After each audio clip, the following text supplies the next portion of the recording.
It's meme time, it's meme time. Gather all your friends, it's meme time. It's meme time, it's meme time. The only cure for sadness. So our story continues with the cold Ultra Vegito standing poised, rooted to the spot as all around him swarm sparks of dark electricity.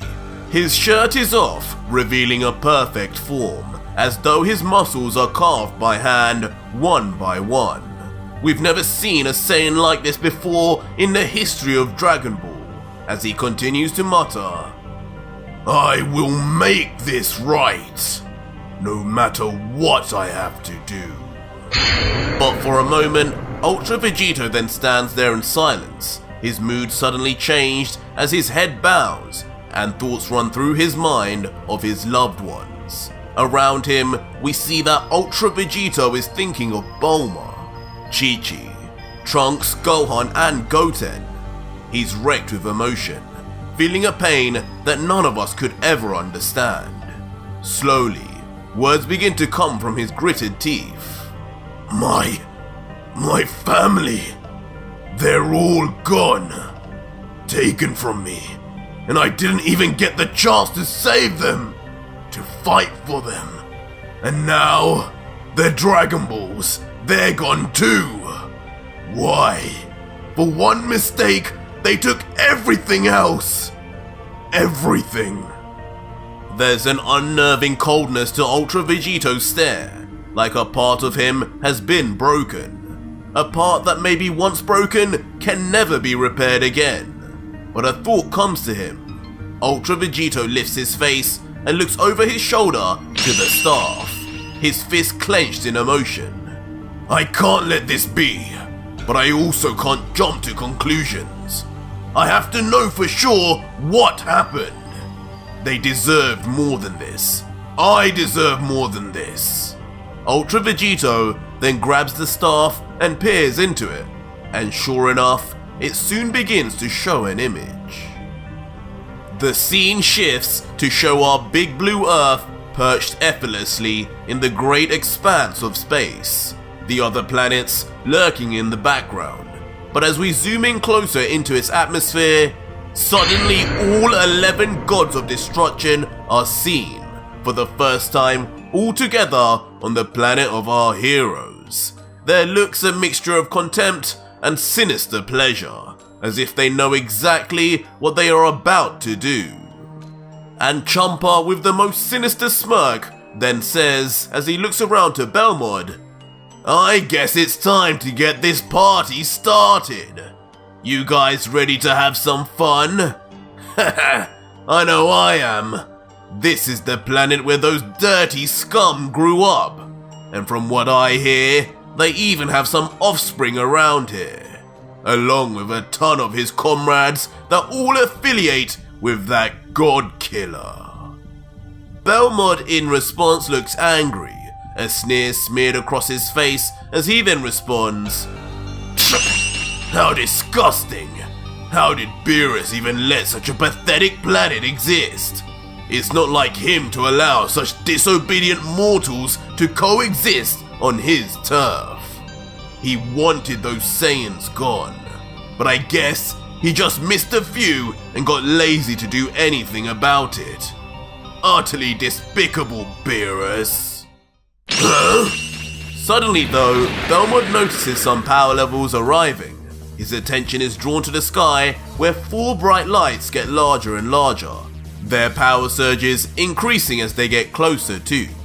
And soon enough, as we zoom in, we see the 4 are none other than the protectors and Z-fighters of Earth, Gohan, Yamcha, Krillin, and Piccolo. Eventually they reach the gods, and Gohan is immediately surprised at their presence. But he has one thing on his mind to ask, and he says, Hey, that clothing, you're the gods of destruction, aren't you? I remember you from the tournament. I don't know why you're here, but Dad and Vegeta have been missing for weeks now. Nobody's been able to get a hold of them. Beerus all Whis. Have you got any idea what's going on? For a moment, there's a stalemate, as the gods just stare back at these mortals who dare address them so casually, and even Krillin comments, Guys? They don't seem like they're in the talking mood. While Piccolo just grunts, I have a bad feeling about this. Eventually though, from behind the gods, Licker, the god of destruction of Universe 9, appears, looking completely angered by their approach, responding, Your dad and Vegeta. How interesting indeed. No wonder you thought you had the right to demand answers from a deity. It would appear that this child is one of the God Killer's spawn. What? Instantly shocking Piccolo as he hears the term God Killer being connected in any way to his friend Goku, as he continues, Wait, what did you just say? Did you just call Son Goku and Vegeta God Killers? That's impossible. But Licker soon bares his teeth. Vexed now, he continues angrily, No, it's not impossible, Namekian. It's the truth. His father and Vegeta, the traitors of this universe, have been sentenced to death for their actions, erased for the crime of killing Universe 7's god of destruction, Beerus. A crime we shall not stand for, and one that has still not had its toll paid. What? No! And in unison, Krillin, Yamcha and Piccolo are left in disbelief. As Yamcha tries to alleviate the situation, What? No way! There has to be some kind of mistake. They wouldn't do that. But Gohan is having a harder time receiving this information than anybody else. His mouth is wide open, sweat glistening on his face. Something inside him has clicked. He's not worrying about what they think his dad has done. He's worrying about what they've done to him. Tell me, you didn't just say those words. You erased my dad, as in Hokkaido? You mean not even the Dragon Balls can ever bring him back now? You think you can just say that and get away with it? And instantly, something snaps in Gohan. The same feeling covers his body as when he first saw Android 16 die before his eyes. And with a roar that has now become unlike Gohan, he screams loud, powering up, the energy surging around his body being immense. His hair stands on end, reaching to the heavens, his fist balled up and pointing down towards hell, the same place he wishes to send these gods who took his father away. And with complete conviction and confidence, Gohan leans forward and begins rushing in at the gods, fury etched all over his face. I don't care what you think he's done! You bring my dad back now! Belmont though just watches with his arms on his hips, unfazed and almost amused as a sinister look creeps onto his face and he says, Look at this. It seems that the apple doesn't fall far from the tree, does it? Can't say I'm surprised. I guess that means we have another god killer on the loose that needs to be put down. Ridiculous. Handle him now, Licker, so we can be done with this. And just like that, Licker instantly teleports in front of Gohan, responding, Gladly. Gohan, seeing this though, instantly stops in his tracks, as in front of him is now a ball of Hakai, immediately enlarged and ready to be shot. Gohan can't help but think in fear, Huh? How did he get there so fast? I barely saw him move. What is that energy? Is that? But determined to not waste any more time, the orb of destruction energy begins to grow at an alarming rate, and Licker opens his mouth wide and yells, You filthy mortal! Time to pay for your father's sins! Hakai! For a brief moment, Gohan is mentally lost in a state of shock. He has no idea what's happening, but even if he did, there would still be nothing that he could do about it. Slowly, we see Gohan being erased from existence, his whole body disappearing as he's frozen in place, until finally, there isn't a single trace left of Son Gohan, the Saiyan who once had the most potential. Gohan, no! And Piccolo, with more emotion than he's ever shown before, yells out with futility for the man he thought of like a son, reaching out to save him even though he is now dust. And Krillin is also filled with emotion, watching as someone he has seen grown from a child completely go away, as he yells, "No! Gohan, please hold on!"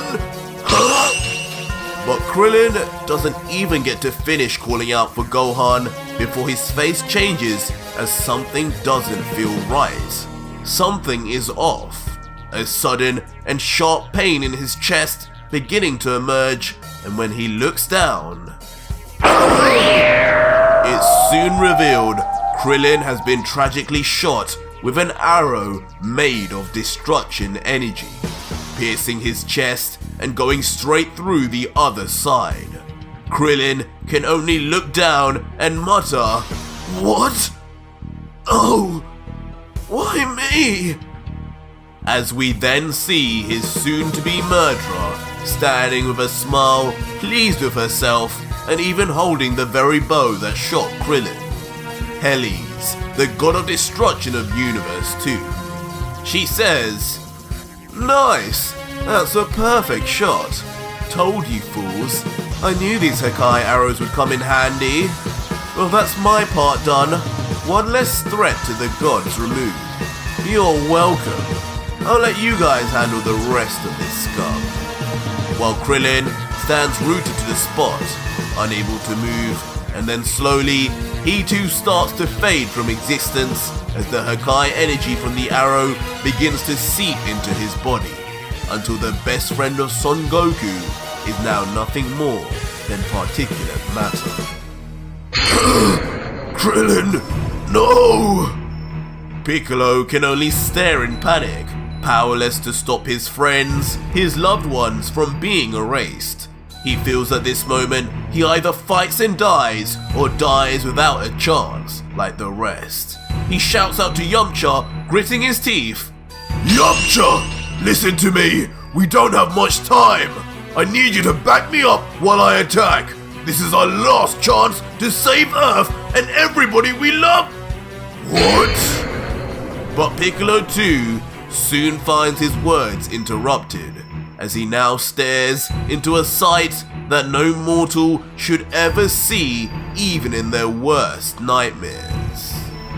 Surrounding Piccolo are 4 gods of destruction: Kitela, Sidra, Rumshi, and Arak. Their hands pointed firmly at the Namekian, blocking any escape and trapping him like a lab rat. Piccolo, staring in panic, can only let out, "No, their speed! We can't even keep up with them, especially when their ki is undetectable." In a last-ditch effort, Piccolo looks to Yamcha for some backup and yells, "Yamcha, we've got no choice! Use your solar!" But as Piccolo turns around, he shockingly notices that not even a trace of Yamcha remains. Could he have been taken out already by the gods? No, he's still alive, just flying away with his eyes full of tears, yelling, "No way in hell am I sticking around for that! I'm out of here!" As Piccolo just watches on gobsmacked that this was the reaction of Earth's final defense. We then get a close-up on the faces of the 4 gods surrounding Piccolo. They look vengeful, determined in their mission. In unison, they all yell, "Hakai!" As 4 massive balls of destruction then proceed to scrape onto Piccolo, as the Namekian opens his mouth and screams in terror and pain, before he too finally becomes nothing but dust. Goku's first great rival and Gohan's second father, now gone forever. And now, with all the important and most powerful fighters of Earth disposed of personally, Belmont begins laughing mockingly, while carrying above him a humongous ball of Hakai aimed only at one place, as he commands, "Fellow gods of destruction, I invite you to join me in the erasure of the God Killer's home. If you want revenge for Beerus, say I! As each one of the other 10 gods of destruction yell in unison in agreement. And soon after, we're treated to a shocking image of all 11 gods, hands out, and some form of Hakai energy ball, all different styles and shapes, together one final time. This is for Beerus! Hakai! And thus from the silence of space, we from a distance see all 11 Hakais impact on the Earth, inevitably causing it to slowly completely erase. From the city, we see a familiar young woman holding a precious baby. As the oblivious baby's face begins to vanish in the light, we all realize it is tragically Baby Pan. And as she too disappears forever, she naively lets out, "Grandpa?" Before just like that, planet Earth and all its inhabitants are lost forever at the hands of the merciless gods of destruction. Ultra Vegito is left in complete shock, tears flowing from his eyes. No! Those monsters! They really did it! Billions of people! Innocents! My family! My friends! They'll pay! They will pay! Tears continue to flood Ultra Vegito's eyes, as for a moment he thinks in silence, wallowing in the sorrow and pain of what he's just witnessed. In that moment, he can only call out the name of his first son. Gohan, I'm so sorry. Take me to their killers now! But suddenly, in a rage, like a switch is flipped, Ultra Vegito yells at the staff he wields as if it were his slave, and instantly, he and the angelic staff find themselves shooting off majestically. Eventually, Vegito arrives somewhere foreign, in another universe, in a place he's never seen before. His fury is slowly replaced with intrigue as he looks around, wondering where Whis' staff has taken him to. What the? Where the hell am I? This place seems so strange. I don't even know if the staff took me to where I wanted to go. Vegito thinks for a second, looking around at the strange inhabitants of this planet that are looking back at him from the shadows, just as confused as he is. I guess I could use instant transmission to pinpoint where this universe's god of destruction is hiding. Vegito places 2 fingers to his head and waits, but nothing happens. Then he realizes what he's done wrong. Oh right, I forgot. I can't sense a god's key signature! Damn it! Hold up.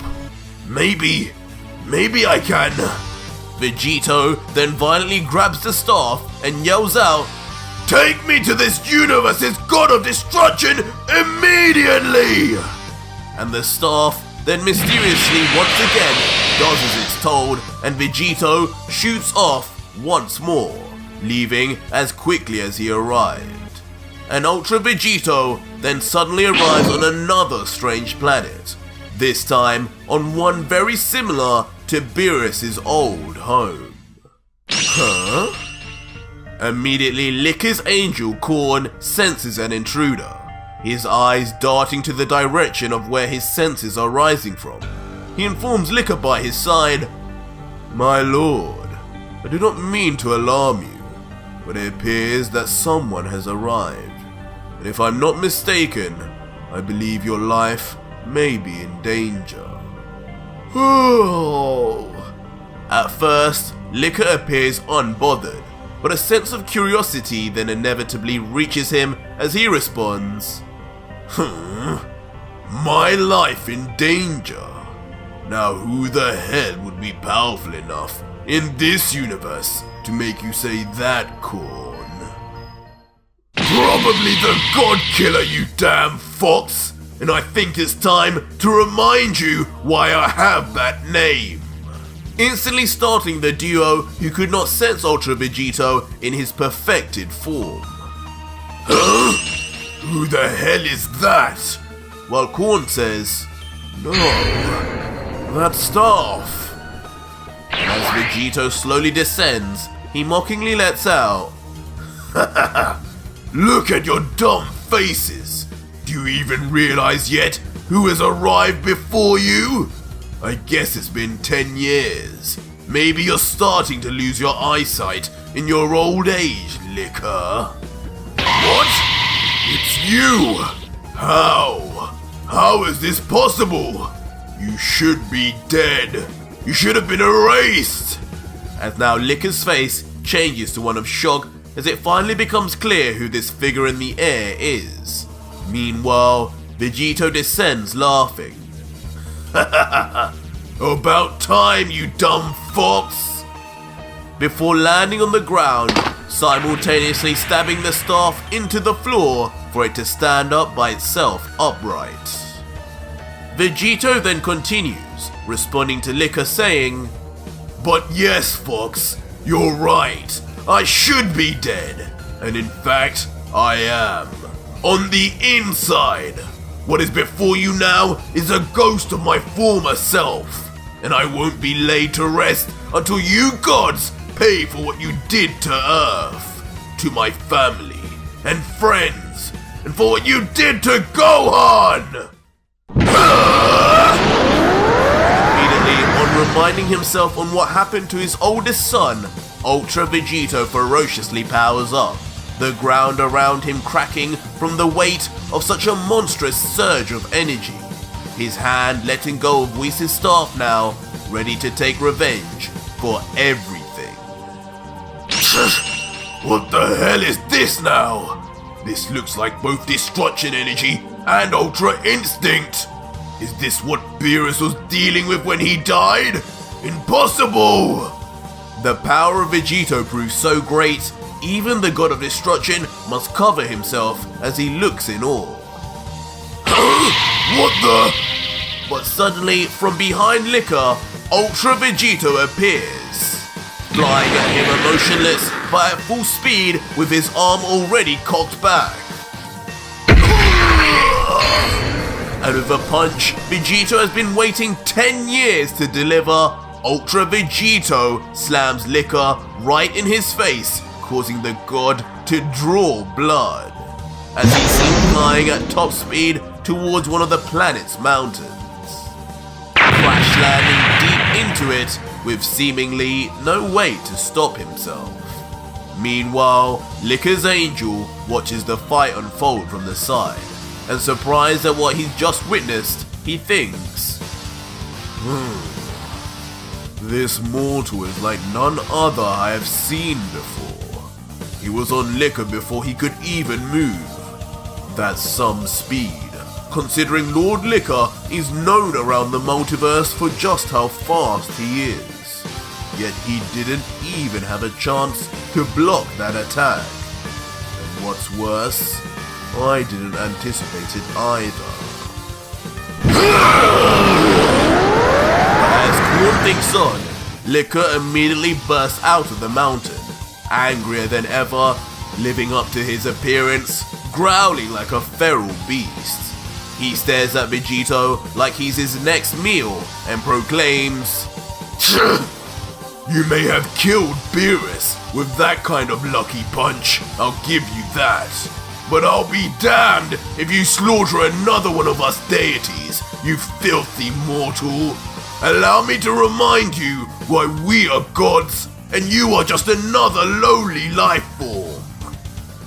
that comment, Licker balls his fists together, digs his feet into the ground, and powers up. Rocks and debris blast away from him.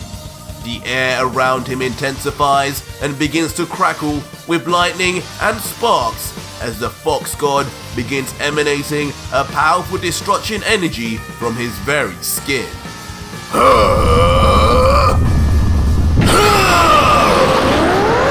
from behind, he suddenly sprouts 9 tails, each one with a small but concentrated ball of destruction energy sitting at the top. Ultra Vegito, meanwhile, seeing this, is left completely taken aback for a second. With a bemused face, he responds, "What the? A 9-tailed fox, huh? Now why does that sound familiar?" Thinking back to an old anime Trunks was watching on TV. Licker, on the other hand, doesn't find any of this funny. He's serious in his intentions, and as he gears up to fire, he yells, "Prepare to die, God Killer!" And just like that, Licker instantly sends off all 9 balls of her kind, shot like cannonballs, each one so dangerous, just the slightest graze would result in complete erasure. But Ultra Vegito, either stupidly or confidently, remains totally calm, completely unfazed as he stands there watching as the balls of energy approach him. He just stares on coldly and thinks to himself, "That's really the best he's got? Ridiculous. I grow tired of this already. This is no challenge whatsoever. It seems I found myself at the home of the weakest god. Typical. I'll end this here and now find the others. Hopefully, they'll at least make me break a sweat before I dispose of them." And with that said, Vegito conjures his signature energy sword in his left arm. A blade so sharp it could cut through anything. A true Godslayer blade. He plants his feet into the ground, waiting for the right moment to attack, taking his time before Ultra Vegito, without any fear, shoots into the heart of the balls of energy, and skillfully he moves through them, dodging each at the very last second until before Licker can understand what's going on, Ultra Vegito lands perfectly beside him, balancing on one knee, his back to him, his blade still drawn behind him, and his face looking away as if he doesn't need to see what he's done because he already knows. Meanwhile, we see Licker's face is decidedly different, full of shock and open mouth. As he stands there with that frozen face, he inexplicably is still in that position and only mutters the words, "God Killer."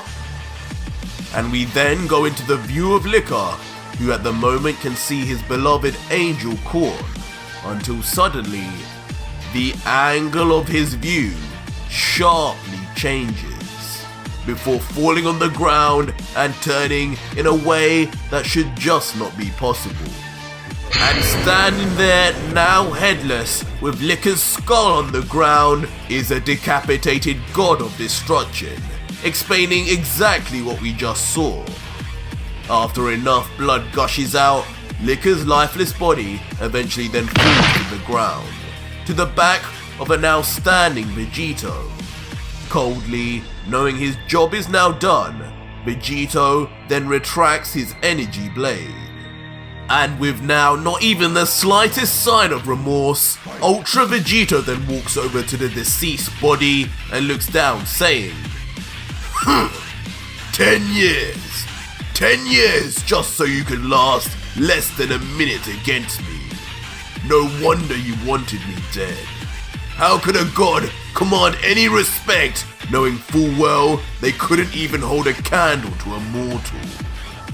Soon, Vegito just as calmly places his hand out, and using his perfectly controlled destruction energy, creates his own ball of her kind. As he looks down on Liquor one last time, he says, "Not even death is enough for you, Fox. You and your kind erased everything I ever loved, everything in my life that was good. They can't even enjoy the afterlife because of your actions. And now, neither will you. Hakai!"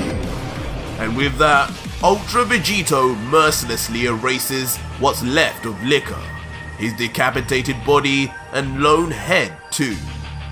And now, with at least Gohan avenged, Vegito walks back over to Whis' staff, ready to leave for his next destination and victim.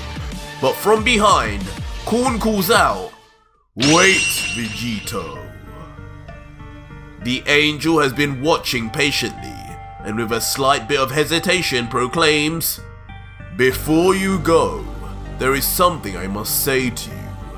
That staff that you wield as your own is not for mortal use. As I'm sure you are aware, that belongs to my dear brother Whis. I know not what you have done to him, nor how you are even able to wield its power. But it's blasphemous for an angel's instrument to be handled by those it is not meant for, especially for the evil deeds you are carrying out. I suggest that you leave that here, for you have already done enough to dirty the name of the angels, and I will not stand for any more." For a moment, there is a silence as Vegito says nothing in return.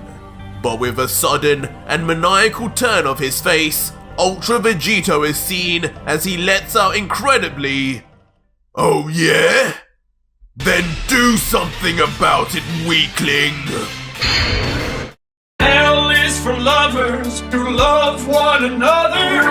A is for ass, of which I like to eat. U is for you're the only one for me.